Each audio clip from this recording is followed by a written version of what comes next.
The opinions expressed herein are those of the individual and do not necessarily represent the views of the U.S. Army Command and General Staff College or any other government agency. Okay, very good. So I was wanting to do another episode on Napoleonic tactics and strategy.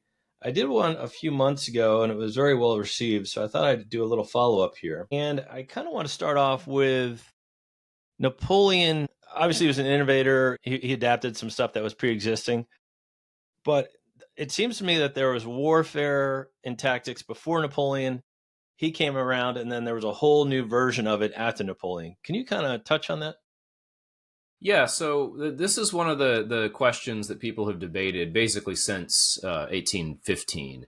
And I think where a lot of people are now is that there's more continuity than there is change. One of the biggest mistakes amateurs make when they look at Napoleon is they assume that he was truly revolutionary in every way, meaning that everything changed when he came to power in right around 1800. And in some ways, there are big changes, but in many ways, there are more continuities than not, both with the immediate period before him, the revolutionary period, but also the periods that preceded him, particularly the 18th century. And that's especially true when we talk about military affairs. And just briefly, I'm sure most of your listeners are aware, but for those who aren't, that we generally divide military affairs into levels of war. So tactics is the lowest level. It's small units fighting each other all the way up to maybe divisions. And then there's operations, which is basically how Army Corps and armies maneuver to get from where they start to the battle. And then there's strategy, which is the overall planning. Now, the U.S. military adds another layer called theater strategy, but we don't need to go into that. So the way I would say is the tactics are largely set by the time Napoleon comes to power. Basically, starting around 1750, you have the emergence of the tactical system that the French and their opponents would use, based around a soldier with a musket. The musket has a bayonet, so it's both a shock and a fire weapon. And the soldier is trained in using all kinds of different tactics and techniques. They can fight in line, firing volleys. They can fight in attack columns or maneuver columns to get around the battlefield faster. They can seek cover. They can lie prone. They can fire from behind trees. They can run on the battlefield. And I would encourage listeners to check out the work of Alex Burns, who runs the Kabinetskrieg podcast and has published several things on this. And what he has shown, along with people like Sasha and Katrin Mobius and Christopher Duffy and Ilya Berkovich, is there is no one way to fight in the 18th and early 19th century. Soldiers, like soldiers of any era, used the techniques they'd been taught and adapted them to whatever the situation was. So the tactics don't change. Basically, regiment from 1760 in the 7 Years' War is going to fight more or less the same way a regiment does later, whether it's 1805 or 1815.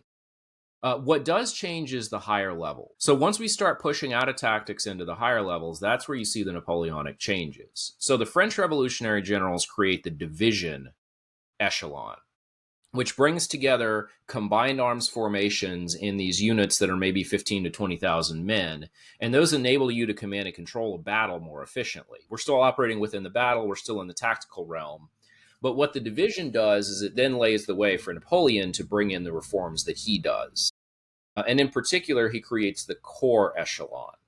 Now, a corps prior to Napoleon was just a body of troops. That's what the word literally means. What Napoleon did is he made a corps that was an all-arms formation that had a staff, had enablers like engineers and medical service, and it had troops from all of the different branches. It had combat engineers, infantry, cavalry, artillery, light forces. So once you make the corps, then you're able to practice what we would recognize as modern operational art. The ability to take the corps and do what Napoleon, what he's frequently said to have done, which is march divided, fight united. Right. So the idea is you're kind of pulling these forces apart on campaign and you're bringing them together into the battle. And we'll talk about his strategy and the strategy of the single point and all of that later. Right. So that's the main kind of visceral change Napoleon makes. And then he also brings in all of these enablers. So he puts the engineers in the combat units. He creates the modern medical service that comes out of the French army. He creates, well, he doesn't create, but he funds a system called the Chappe Telegraph, which is a land semaphore system that allows the relaying of information across hundreds of miles very, very quickly. So it's the combination of these two things. It's the core that enables operational level warfare alongside all of the administrative reforms that he makes once he becomes both head of state and head of the army. Yeah, and I've seen historians online even debate the difference, and I'm glad you explained it. Tactics versus strategy. Yeah, the way I think of it in this era is it's hard today. World War One is the breaking point. After World War One, it's real hard to know. But in the Napoleonic era, if armies are in their depots, in their training camps, then you're talking strategy. Once they march, they're on campaign, that's operations. When they get into the battle, that's tactics. Now that's a quick and dirty definition, but that's a good way I think for people to visualize it. Yeah, I just want to keep it simple, but that's a good way to explain it. Okay, Mhm. let's go back to what you said about Napoleon's strategy of the single point. How does that explain how he waged war? Yeah, I would argue, and I'm borrowing heavily from my dissertation director, Mike Legere, who borrowed heavily from a Prussian historian named Hans Delbruck for this. And ultimately, this all goes back to Germany. What Napoleon is doing with his strategy is battles and tactics have to have a point. The point, and I feel like this is sometimes lost among historians and wargamers and practitioners. They kind of assume that tactics and battles are their own end, but they're not. They serve a purpose. The purpose is you want to win the war.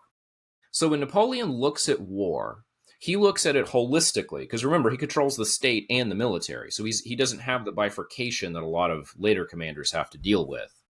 He knows that he needs whatever happens on campaign, whatever happens on the battlefield, the tactics and operations to lead to a strategic end state, which is victory for the French.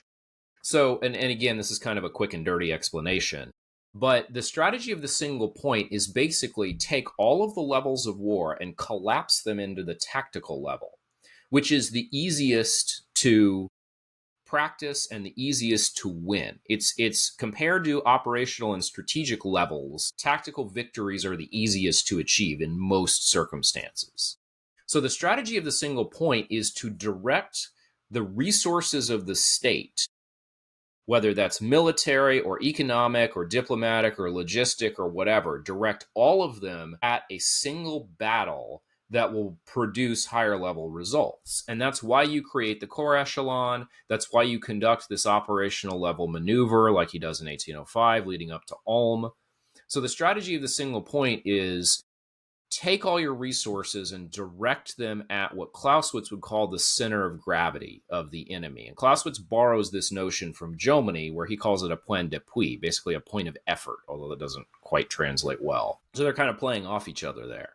And the idea is exactly what happened in 1805 and then again in 1807. So Napoleon wins the battle at Austerlitz in 1805. He wins the Battle of Friedland in 1807. And that immediately brings an end to the war.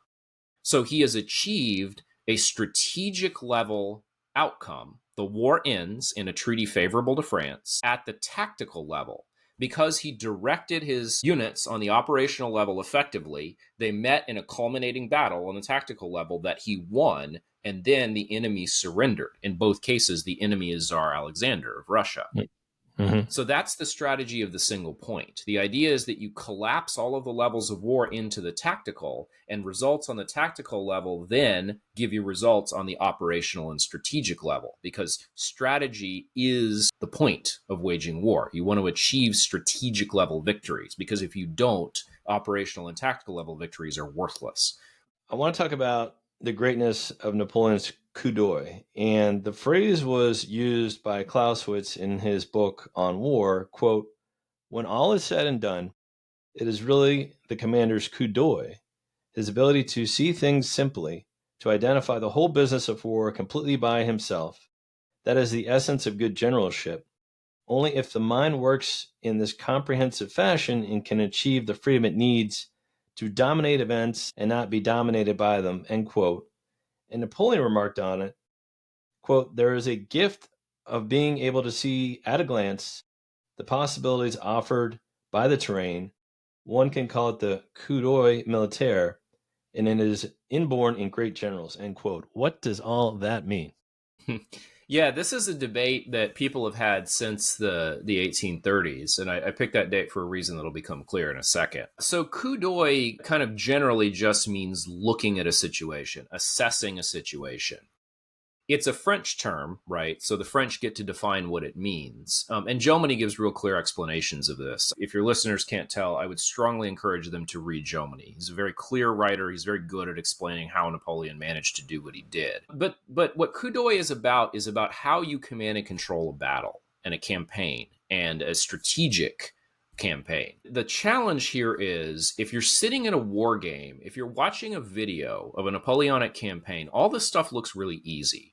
When you have perfect information, when you know where all the units are, when you're following a march table, when you're rolling dice on a combat results table, all of this stuff is kind of baked into the simulation that you're using, and it seems really easy.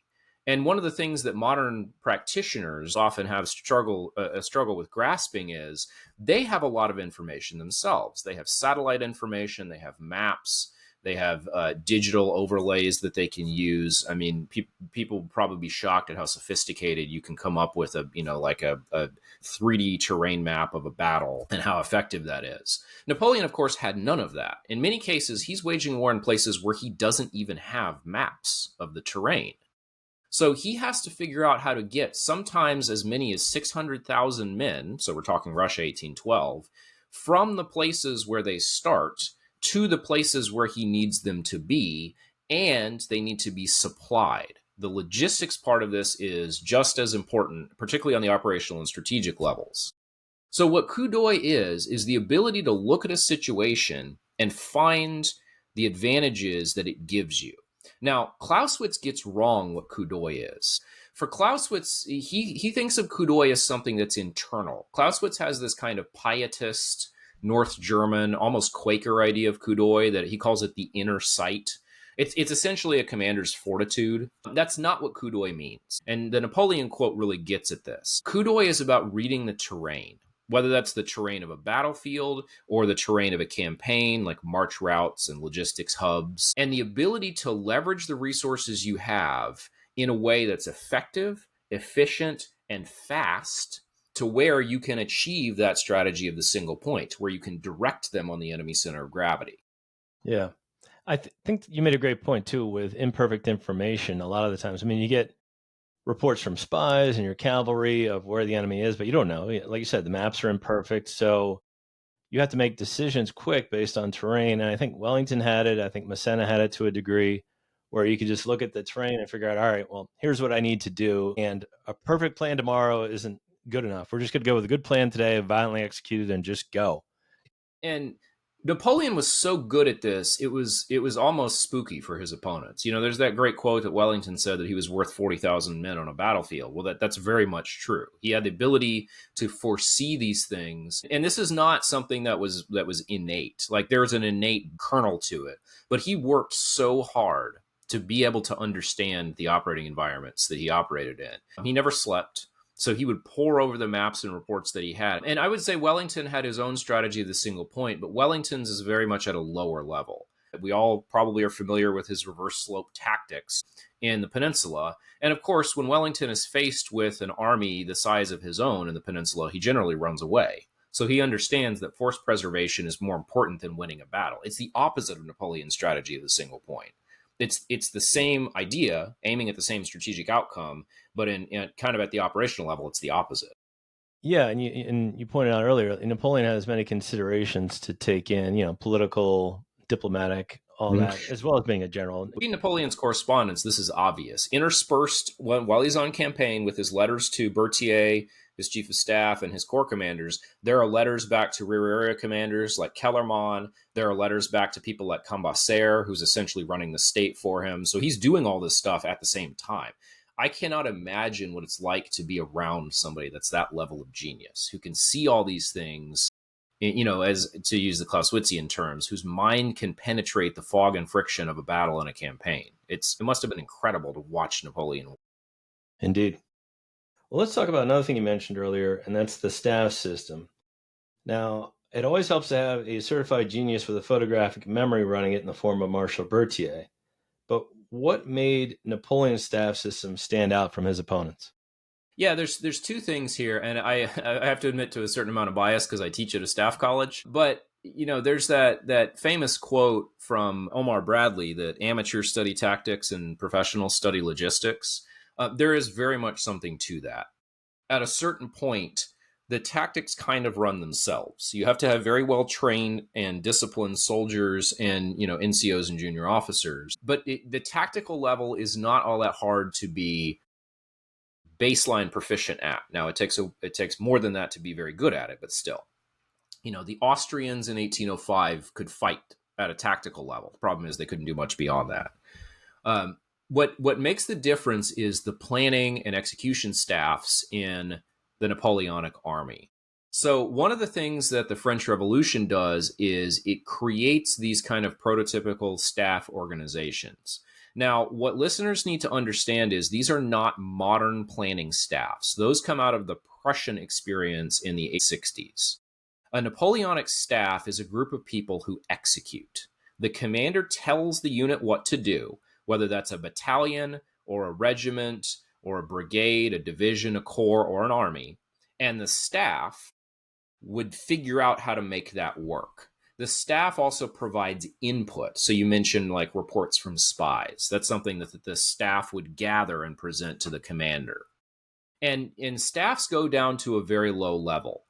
A Napoleonic company, it's not going to have much of a staff, but there's going to be a person or two standing next to the company commander who acts as kind of their staff. And I'm doing air quotes, but that may just be an aide de camp.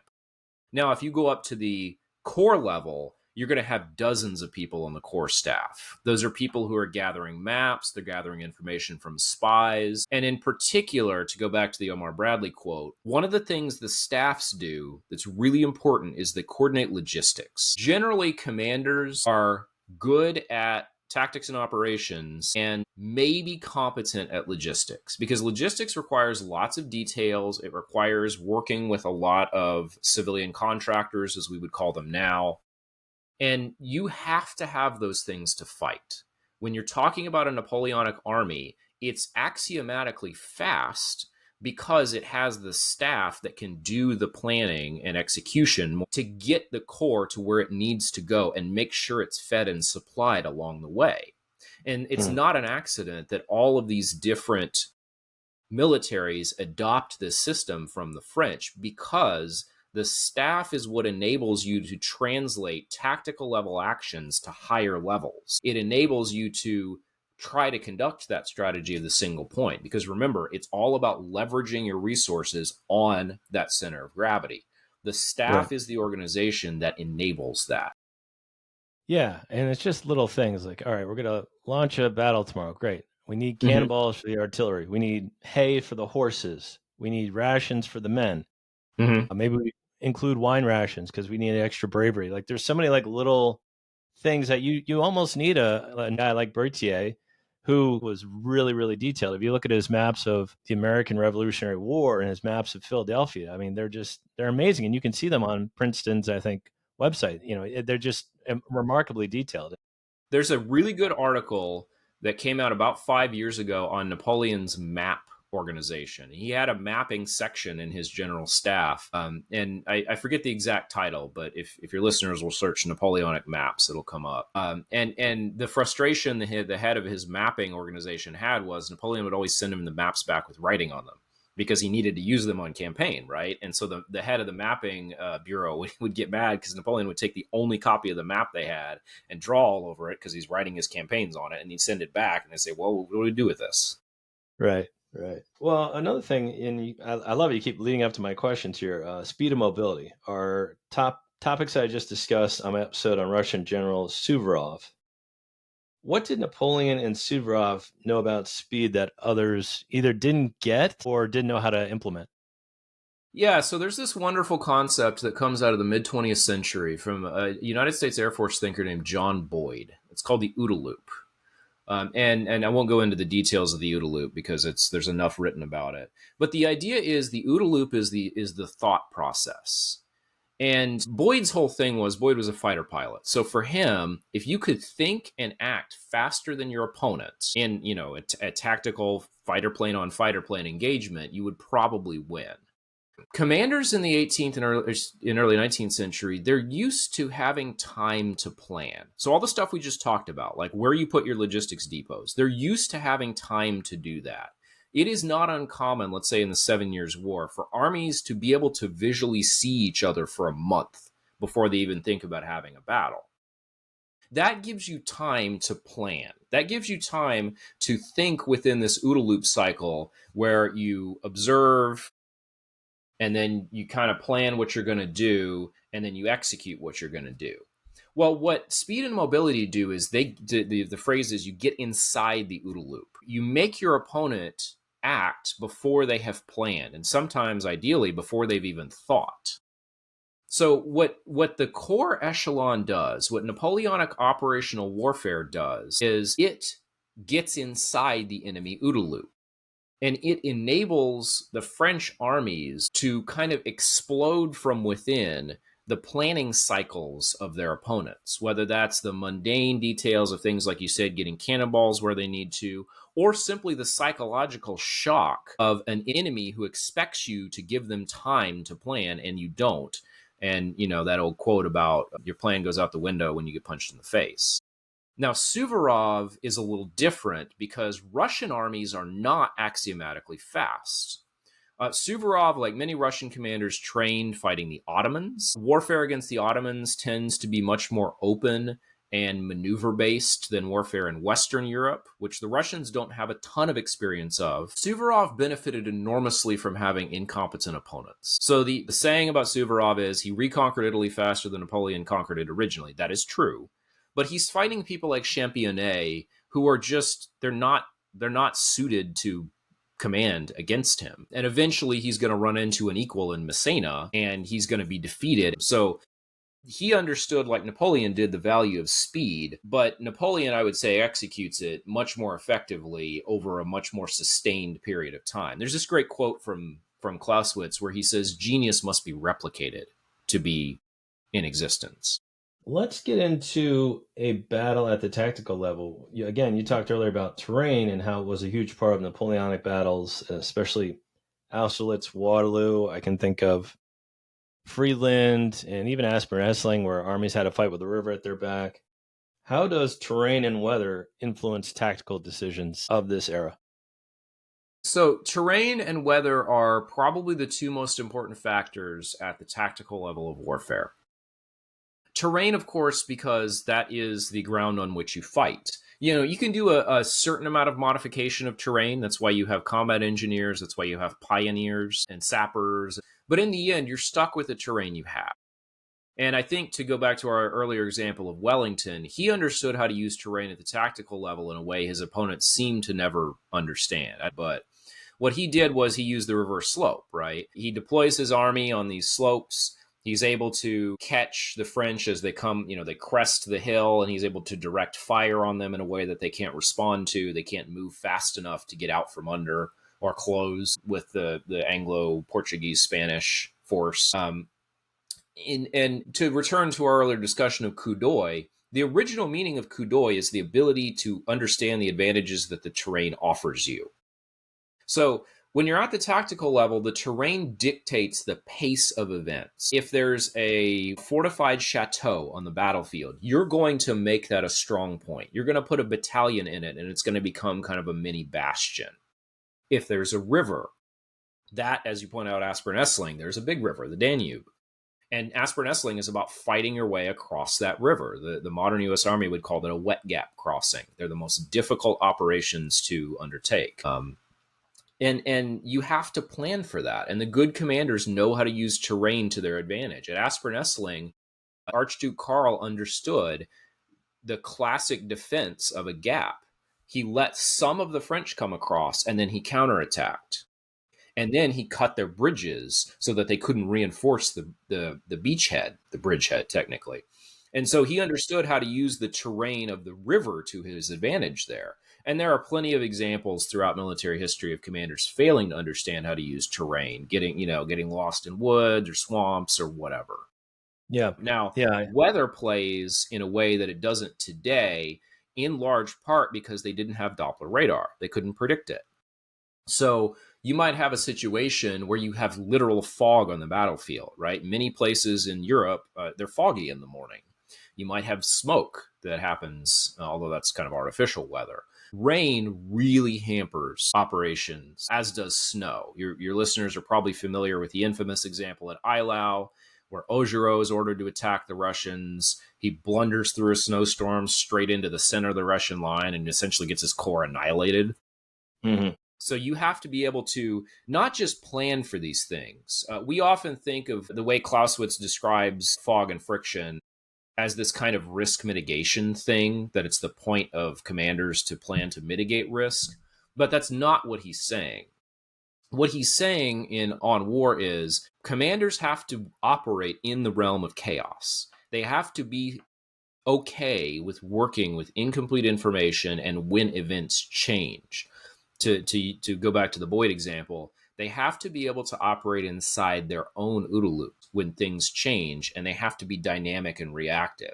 Suvorov was good at that. Archduke Karl, less good at that. Napoleon tended to be very good at that. Okay. We're on the tactical level now. We're going through a battle here. Mm-hmm. Many of these battles begin with skirmishers. Who are these irregular infantry, and what role do they play? Yeah, so skirmishers are light troops in general, are kind of an evolution throughout the 18th century. Gunther Rothenberg memorably argued that the Austrians kind of invented light forces. But basically what happens is once you move into the era where you have musket armed infantry, so we've gotten rid of pikes, that happens right around 1700. You can't just march these blocks of men at each other like we used to do. And if your listeners will look up a painting of, for example, the Battle of Pavia in the 16th century, there's really discrete blocks of infantry marching at each other. So it makes sense that you would put units out in front of your main groups of soldiers, whether those are, companies or battalions or whatever your tactical unit is, because these units tend to be fairly slow moving. It's axiomatic that the larger a unit gets, the slower it's going to move. So you have to put out soldiers in order to be able to secure the march and maneuver of your larger units. Again, whether it's a company column or all the way up to an army march column. And that happens gradually in the wars of the middle of the 18th century. The Polish succession in the 1730s, Austrian succession 1740s, 7 Years' War 1750s and 60s. So by the time we get to the French Revolution and Napoleonic Wars, it's standard practice to have light troops. Now, light troops can be on foot, they can be on horseback, they can be both. Those are dragoons. Mm-hmm. And they can be all manner of different, soldiers armed with different kinds of weapons. They can be very light troops that may even have carbines. They can have rifles. Rifles exist. They're just really expensive to make. They can be operating on an individual level. They can operate in small groups. They can operate in large groups, all the way up to heavy cavalry doing shock actions on a small level. So you might have skirmishes or even heavy infantry. And the key here is in the old regime, in the 18th century, you specially train light troops and you had special light units. In Napoleonic armies, you do still have special light units, so think like Voltigeur. But you also train soldiers in how to fight, kind of the skirmish fight, if they needed to. And you train light troops to do line soldier things if they needed to as well. So you see examples of dragoons that can ride out, scout and harass the enemy, and then if they need to, they can get in formation and fight like line soldiers. So this is the beginning of the contact. All throughout the campaign, there are light forces in contact with each other, fighting skirmishes. And then once the battle comes, you usually begin with kind of a war of the skirmishers, both horse and foot, in preparation for the kind of the big line actions that are to follow. Yeah, and I think you mentioned something earlier. Like if I'm a commander on the opposite lines from Napoleon, and I'm trying to formulate my plan, and these guys, these irregular infantry, are shooting at my officers, you're detonating my plan before I have time to make it because you're you're shooting at my officers. Yeah, and the skirmishers, obviously they would try to snipe enemy officers. That's far less effective than it might normally seem, in large part because the officers who matter tend to be far from the lines, right? If you kill an enemy battalion commander, somebody's ready to step up and take that duty. If you kill an enemy general, you've done something. But generally that doesn't happen in Napoleonic battles. The exception is sometimes you kill enemy generals with artillery because it has a bigger range, right? Skirmishing is about getting into contact with the enemy. The phrase, which is both doctrinal and kind of a joke in the US Army today, is move out and draw fire, because you're getting the enemy to reveal themselves. But it's also about fixing the enemy. It's about finding out where the enemy is, where their strengths and weaknesses are, and feeding information back to the staff and to the commanders of both sides and seeing if an advantage develops, right? Sometimes the skirmish starts and one of the armies just leaves because they don't want to fight, right? But that's why that's the preliminary to every single battle. There's some kind of skirmishing happening somewhere, even in encounter battles. Now, I will say for listeners who have read these campaigns and said, where is all this skirmishing? It often gets erased from accounts of the battles because it's so hard to track. And because people don't tend to want to read 10-volume accounts of battles. Well, you also mentioned artillery in there, and Napoleon mastered the idea of a grand battery. What was a grand battery, and how did he utilize it? Yeah, so to answer that question, I'll kind of walk through the way I teach a prototypical Napoleonic battle. And again, this is the payoff of the strategy of the single point, because remember, you want to win the battle, which wins you the war. So the way I see it is there are phases that are not always distinct, but a Napoleonic battle kind of strives to look like this. So you have the initial engagement with the skirmishers. Mm-hmm. And that, like I said, that provides information, that gives you the scouting and screening. And the screening part is important too. The skirmishing out front screens the movements you are going to try to make, as well as hopefully terrain, which Austerlitz is a good example of that. So you start with skirmishing. That's kind of phase one. Then you want to engage some of your corps. So if you're Napoleon, you're going to move a corps or two up to do what's called fix the enemy. Because when you start the kind of line, main force battle between your corps and enemy forces, you're naturally drawing their attention to that part of the battlefield. And remember, these corps are all arms formations, so they have their own infantry, cavalry, artillery, engineers, light forces. So the corps commanders are fighting their own battles as part of the larger battle. And of course, the division commanders and on down, same thing. So they're all working to gain advantage, to use the modern phraseology, to gain a relative advantage that will then lead to greater advantages down the line. But the whole point of this second phase is you want to draw the enemy's attention to a part of their line and hopefully away from another part of their line. Because then what Napoleon will do, and this is the crucial phase, he will send other units to the weakened part of the enemy line, usually a flank. So if we can imagine, the fixing operation draws enemy forces from one side of their line to the other, and that leaves that original side weak. So he'll send another corps to try to exploit that. And part of this is the use of artillery. So Napoleon was certainly not the inventor of the grand battery. What happens over time, particularly from the 7 Years' War on, is that commanders realize the value of field artillery. Remember, artillery started as a siege weapon, the big guns that are largely immobile. But what the Austrians in the Austrian succession and the Prussians in the 7 Years' War discovered was if you have mobile lighter guns, they're useful for battlefield operations as well. In particular, artillery can also do the tasks we just talked about. Artillery can fix. It can fix enemy forces. It can also exploit. So the whole point of keeping a grand battery, of keeping a reserve unit of artillery, which in prior periods would be called the artillery park. So again, this is not a new concept.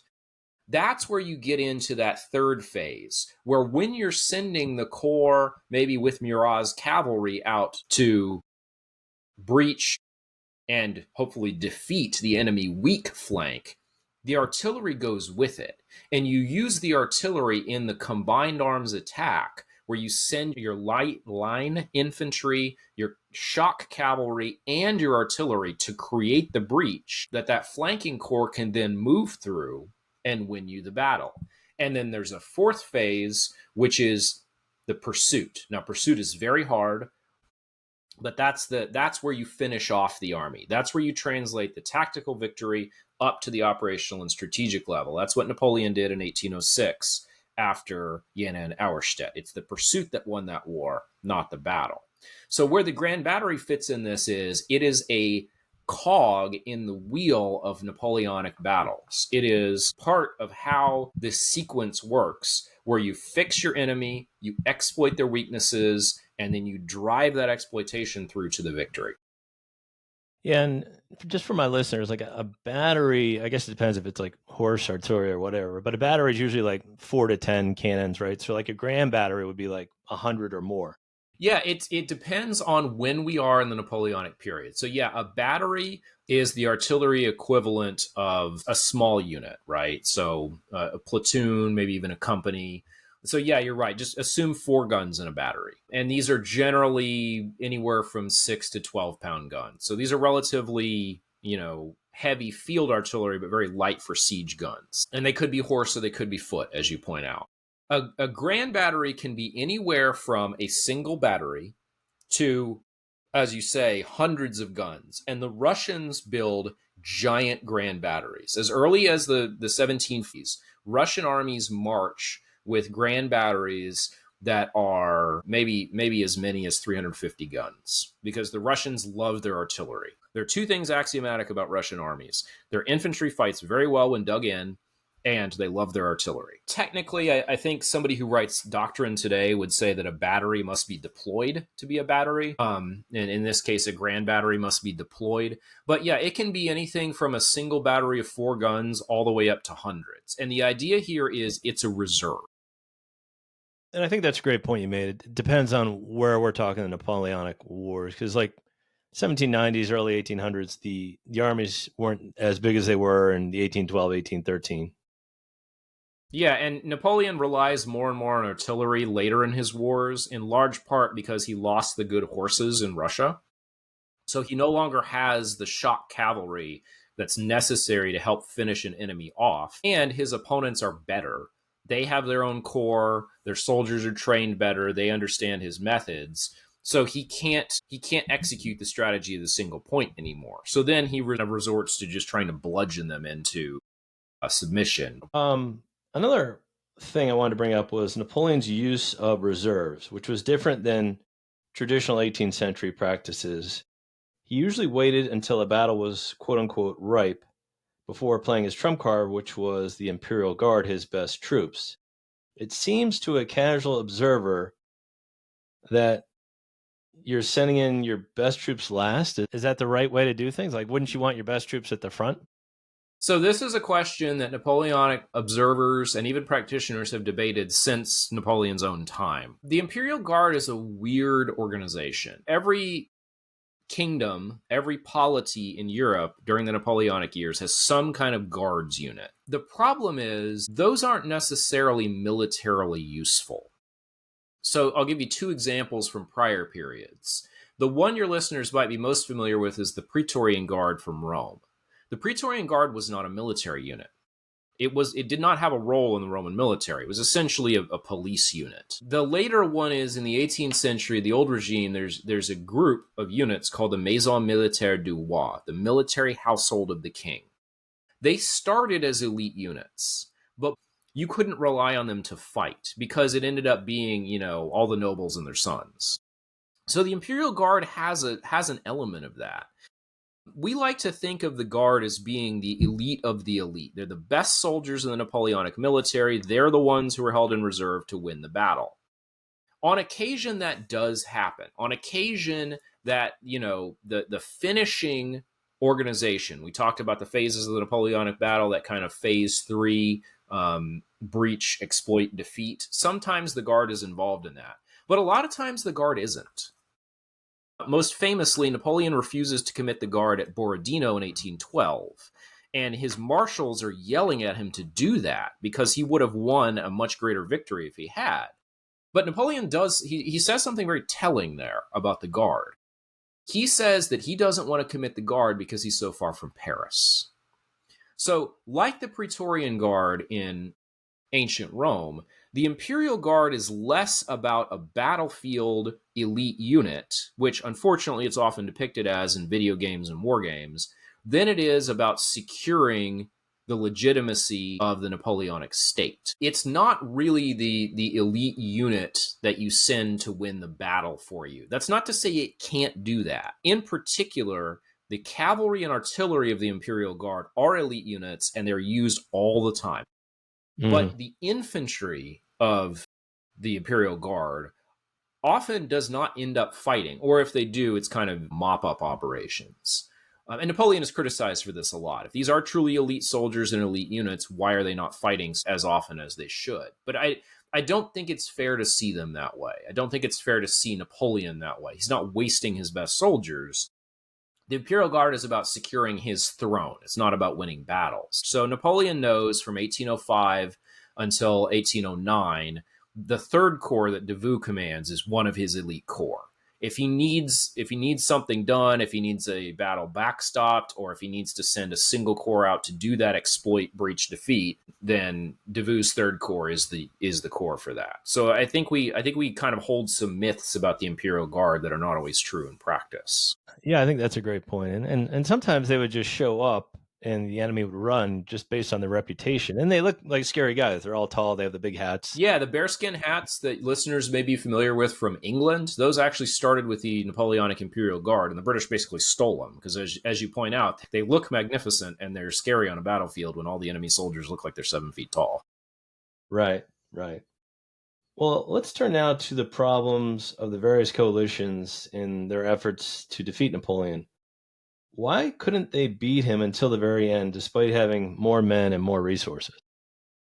So this is the vexing problem of coalition warfare. Coalition warfare is never easy, and it never works the way you might think it does. Coalitions are often less than the sum of their parts for a couple of reasons that are really, really obvious. So when you're part of a coalition, your goal often is not the coalition's goals. Your goal is your own national goals. This is what handicaps the anti-French coalitions going all the way back to 1792, when the various powers of Europe tried to stop the revolution.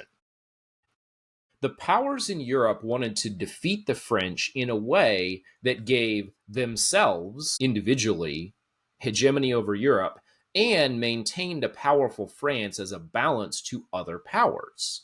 Because in a balance of power system, when you remove one of the powers, you create a power vacuum. So this is one of the reasons why it took so long to settle on the complete defeat of Napoleon and his removal from the throne. In fact, that's not really formally settled until 1814, the year of his defeat. But the coalition members have so much trouble cooperating at the strategic level because they don't all want the same things. We think of them as like we're playing a war game, right? And it's everybody against the French. But that's not how it was. It was our goal is the defeat of Napoleon and what can we profit from this? And we profiting usually means our alliance partners can't profit. So that's why you see, for example, the Austrians sitting out much of the 1813 campaign, because remember, Napoleon is their relative. He's married to a Habsburg. So why would they support the coalition against him when they might benefit from having him on the throne, beating up on the Prussians and Russians? Well, that leads me to my next question. And Napoleon kind of touched on it I think in 1790s, they were going to send General Kellerman to kind of co-general with him. And Napoleon correctly said it's better to have one bad general than two good ones, and turned down that opportunity. Lack of unity command. One of the major problems for the Allies in fighting Napoleon was the Allied armies weren't sure who was in charge. Was it Tsar Alexander or the Prussian king or the Austrian emperor or the Allied generals? Even when they appointed an overall commander in Schwarzenberg, the royalty and ministers were still in his headquarters trying to influence his decisions. So this gives Napoleon a huge advantage, correct? Yeah, and the challenge here is one that's still a basic principle of military operations. As you rightly point out, the principle of unity of command. So we were just talking about the strategic level problems the alliances have. When we talk about the tactical and operational issues, there are kind of two problems. By 1809, and this is what's known as the Epstein thesis after a book by Bob Epstein, The alliance armies, particularly the Austrians and Russians, but eventually the Prussians as well, they look like Napoleonic armies. They have combined arms divisions, all arms corps with staffs. So they can fight a Napoleonic army to a standstill in a way that they couldn't in the past. So Napoleon can't win those resounding, strategy of the single point victories anymore. The problem is how you get those resources coordinated in a way that can beat the genius. Because no matter how much Napoleon slipped, he's still a genius. And there is no one to match him. That's the real problem. There is no one who can match Napoleon's genius. So now you're left with a problem. And this is the exact same problem Eisenhower had in 1944. Once the Germans evacuate France, you're now staring at the Germans, who in many ways are superior to you at the tactical and operational level. Eisenhower knows he's not a genius. In fact, his record at the tactical level is not great. But Eisenhower can count. So Eisenhower looks at the Axis and says, we'll just punch them in the face until they go away. And it doesn't hurt that the Soviets are doing the same thing on the other side. So when the alliance partners in 1813 are looking at Napoleon, he's in Saxony, he's around Berlin. They're trying to figure out how to do this. But as you rightly point out, there are three men, the Tsar, Alexander, kind of the senior of them, who's been fighting Napoleon since 1805. To a lesser extent, I'll throw Emperor Franz in there as kind of the second, because after all, he is an emperor, like the Tsar is. And then you have King Friedrich Wilhelm of Prussia. He is kind of a cautious man who's been forced into this war by his generals, but now that he's done it, he kind of knows he needs to drive it. All of them have egos, but more importantly, all of them have responsibilities to their subjects. And none of them wants to cede any ounce of authority to any of the others, because authority ceded is authority that's very difficult to regain. And it's not until the Austrians come in late 1813, and as you say, they appoint Schwarzenberg, that they're able to build a strategic plan that ends in the defeat of Napoleon.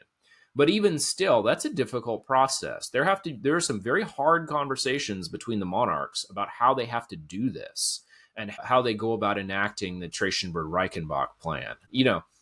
To borrow a phrase that's, from Clausewitz via Moltke, in war, everything is simple, but the simplest things are difficult.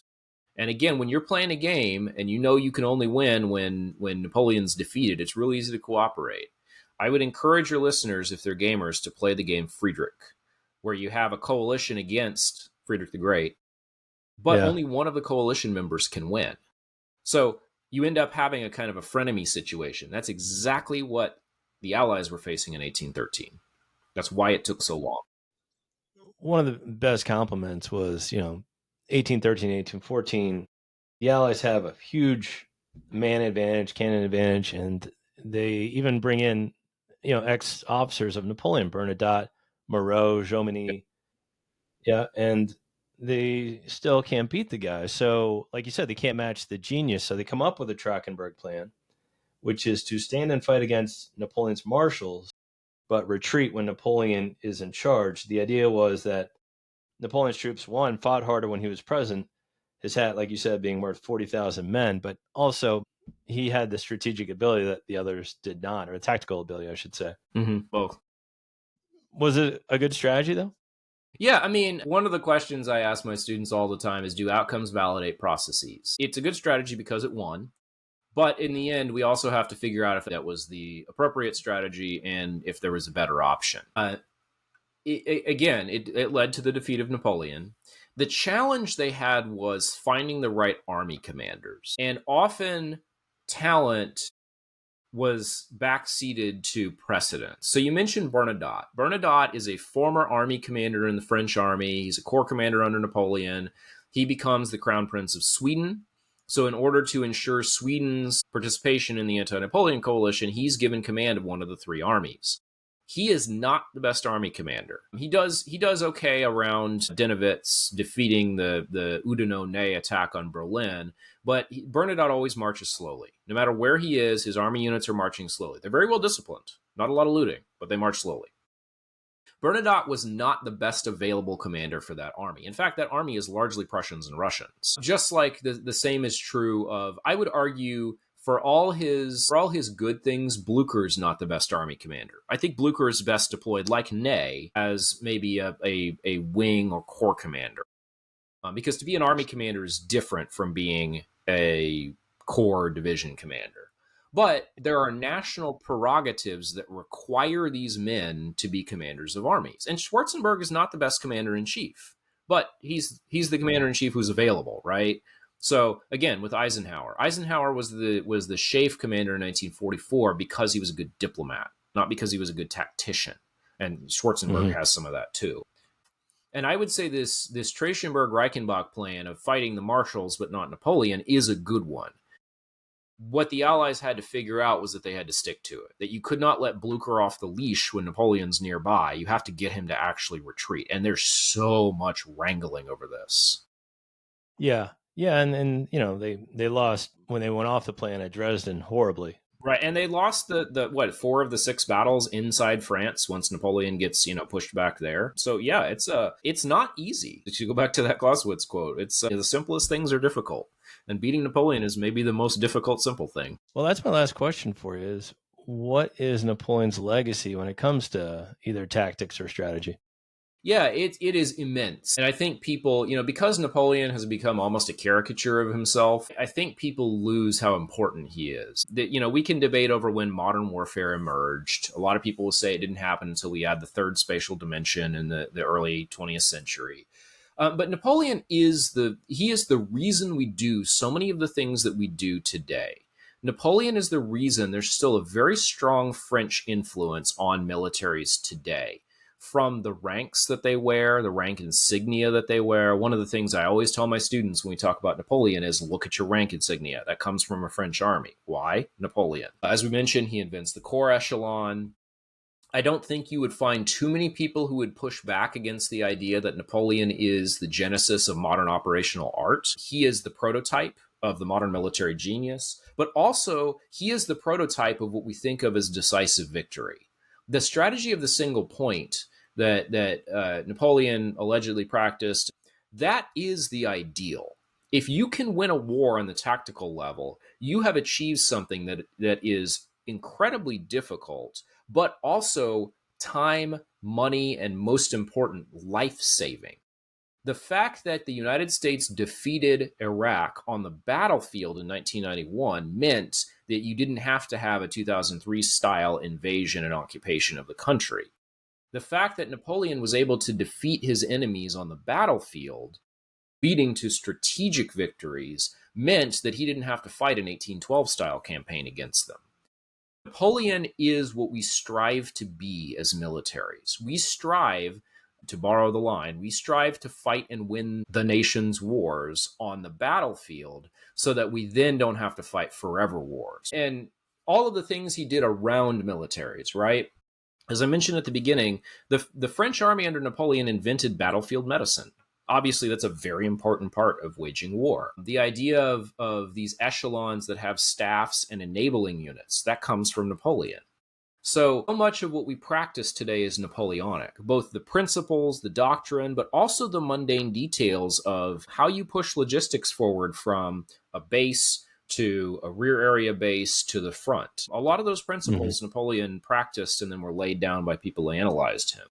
So it is very hard to exaggerate his influence on modern militaries. Even though the technologies are obsolete, the practices are obsolete, we generally don't fight in dense lines anymore, the principles and the organizations are very much still a part of the way militaries think about and fight wars. And not just physical wars. There are people who have written cyber and space conflict theories in Napoleonic ways.